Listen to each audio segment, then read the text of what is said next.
রানা, এই রাস্তাটা বন্ধ হবে আর রাস্তার ওই সাইডে একটা বিল্ডিং হবে, বুঝতে পেরেছো? ভাই এই রাস্তাটা বন্ধ করবেন আপনি? তাহলে ওই বাড়ির মানুষ কিভাবে চলাফেরা করবে? ওই বাড়ির মানুষজন চলুক বা না চলুক সেটা তো তোমার দেখার বিষয় না, সেটা আমি দেখবো। তোমাকে যা বলেছি তুমি সেটাই করবা। সেটা ঠিক আছে ভাই, তা এই রাস্তা বন্ধ করলি তাহলে ওই বাড়ির লোকজন চলাফেরা করবে কিভাবে? আরে ভাই, তুমি এইটা নিয়ে তো মাথা ঘামাচ্ছ কেন? আর ওই বাড়ির লোক আমার চাচা হয়, ওই বিষয় নিয়ে তোমার মাথা ঘামানো লাগবে না। আরো হ্যাঁ, আর একটা কথা, এই ইট কি হবে নাকি আরো আনবো? ভাই আপনার চাচার বাড়ির রাস্তা আপনি বন্ধ করে দেবেন?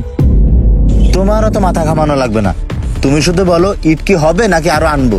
না, যে ইট আছে এই ইটই থাক, আমরা আগে কাজ শুরু করি, যখন ফুরে যাবে তখন আবার আইনেন। আচ্ছা ঠিক আছে, মনে থাকে জানো।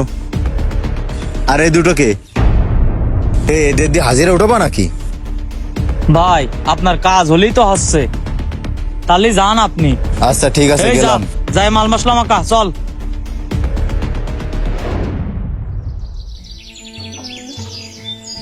ও ভাই, তাহলে শুনলেন তো কাহিনী, আমরা কি নিজের ইচ্ছায় আপনার এই রাস্তা বন্ধ করতেছি?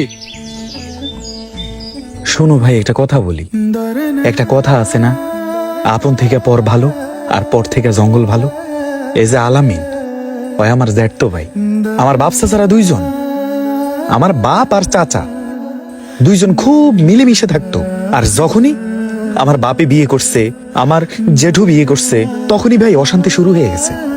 না হলে বিয়ের আগে তারা কিন্তু ভালোই ছিল। তারা এক কাপ চা খেলে ভাগ করে খাইতো, এক প্লেটে ভাত খাইতো।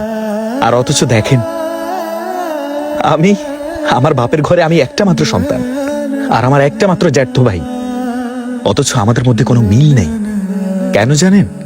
শুধুমাত্র নারীর কারণে।